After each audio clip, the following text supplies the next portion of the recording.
పౌరుల హక్కులను హరించి వేస్తూ అక్రమ నిర్బంధాలు, అక్రమ అరెస్టులు, విచ్చలవిడి ఏది బుద్ధి పెడితే ఆ సెక్షన్లు అమలు చేస్తున్నటువంటి పోలీసులపైన, ఆంధ్రప్రదేశ్ పోలీసులపైన, మరీ ముఖ్యంగా సోషల్ మీడియా కార్యకర్తలపైన వాళ్ళు పెడుతున్నటువంటి కేసులు, దీని మీద హైకోర్టు చెప్పి చెప్పి ఒకసారి కాదు, 2 సార్లు కాదు, 5 సార్లు కాదు, 10 సార్లు కాదు, చెప్పి చెప్పి చెప్పి ఆ చెప్పే క్రమంలో ఒకానొక స్టేజ్లో పౌరుల స్వేచ్ఛను కూడా పనంగా పెట్టి మరి పోలీసులకు ఫైనల్ వార్నింగ్లు ఇచ్చుకుంటూ వచ్చింది హైకోర్టు. ఎన్నిసార్లు అట్లా 2024 డిసెంబర్ 18 మెదడు ఉపయోగించకుండా యాంత్రికంగా రిమాండ్ ఉత్తర్వులు ఎట్లా ఇస్తారని చెప్పి మేజిస్ట్రేట్లను పోలీసులను వాయించేసింది.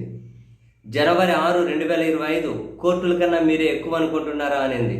ఫిబ్రవరి 18, 2025 లోపలేయడం మినహా మీరేం చేస్తున్నారు అన్నది. అదే నెల 25వ తేదీ పోలీసులు తప్పుల మీద తప్పులు చేస్తూనే ఉన్నారు అన్నది. మార్చి 11 పౌరుల స్వేచ్ఛను హరిస్తే చూస్తూ ఊరుకోవాలా మేము అన్నది. మార్చి 25 హద్దు మీరుతున్నారు, మీరొద్దండి అన్నది.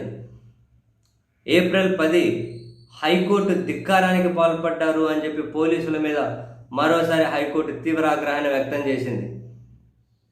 మార్చి 19 వ్యవస్థీకృత నేరం అంటే ఎలా కుదురుతుంది అని పోలీసుల మీద తీవ్ర ఆగ్రహం సోషల్ మీడియా పోస్టుల మీద. ఏప్రిల్ 21 చట్టం అంటే లెక్కలేదా మీకు? జూలై 29 తప్పుడు కేసులతో ఎలా వేధిస్తారో మీరు మాకు చెబుతున్నారా? ఆగస్టు 6 అక్రమ నిర్బంధాలను ఎట్టి పరిస్థితుల్లో సహించవు. ఆగస్టు 29 సివిల్ దుస్తుల్లో పోలీసు విధులు ఎలా నిర్వహిస్తారు? ఎన్నిసార్లు అంటే ప్రతిసారి పోలీసుల పనితీరు మీద, మెజిస్ట్రేట్ల పనితీరు మీద వరుసపెట్టి ఆగ్రహాన్ని, ఆవేదనను, ఆవేశాన్ని, విస్మయాన్ని, ఆశ్చర్యాన్ని, చివరికి మెజిస్ట్రేట్లు ఎలా పని చేయాలి అని చెప్పి ఒక స్పెషల్ సర్క్యులర్ కూడా జారీ చేసిన తర్వాత విసిగి వేజారిపై అయినా పోలీసుల పనితీరు మారడం లేదు, కోర్టులనే తప్పుదోవ పట్టిస్తున్నారు, కోర్టుకున్నటువంటి పవర్స్ని కూడా పోలీసులు లెక్క చేయడం లేదు అని చెప్పి అధికరణ 226 కింద హైకోర్టుకు ఉన్నటువంటి అసాధారణ అధికారాన్ని ఉపయోగించి మరీ సవేంద్ర రెడ్డి అనే అతని కేసును సిబిఐకి ఇచ్చింది. అరెస్ట్ చేశారు సవేంద్ర రెడ్డిని, ఆ ఎఫ్ఐఆర్ అయితే కొట్టేయలేదు, ఆయన్నైతే స్వేచ్ఛగా వదిలేయండి అని చెప్పింది హైకోర్టు. ఎఫ్ఐఆర్ అట్లే ఉంది.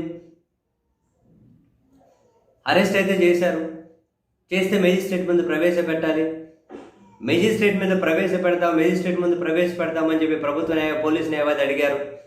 హైకోర్టు అంగీకరించలే. ఫస్ట్ దీని వెనక ఏం జరిగిందో తేలాలి. గంజాయి కేసు ఏంది, ఎప్పుడు అరెస్ట్ చేశారు, మాకు చెప్పిన లెక్క ఏంటి, ఆయన ఫోన్ ఎప్పుడు స్విచ్ ఆఫ్ చేశారు, జియో ఏం చెప్పింది, ఈ మొత్తం వివరాలన్నీ పోలీసులు ఇక్కడ కల్ప్రిట్స్ కాబట్టి, ఈ పోలీసుల మీద నమ్మకం లేదు కాబట్టి సిబిఐకి ఇస్తున్నాం. సిబిఐ ప్రాథమిక విచారణ చేసి అక్టోబర్ 13లోగా నివేదిక ఇవ్వండి, ఆయన మెజిస్ట్రేట్ ముందు ప్రవేశపెట్టలేదు తర్వాత చూసుకుందాం అని చెప్పి అరెస్ట్ అయ్యారు. మెజిస్ట్రేట్ మీద ఏమో చూపెట్టలే, మెజిస్ట్రేట్ దగ్గర ప్రవేశపెట్టలే, స్వేచ్ఛగా వదిలేయమని హైకోర్టుకు ఉన్నటువంటి ఒక అసాధారణ అధికారాన్ని వాడారు వాళ్ళు. ఎంతవరకు తెచ్చుకున్నారు పోలీసులు, ప్రభుత్వం?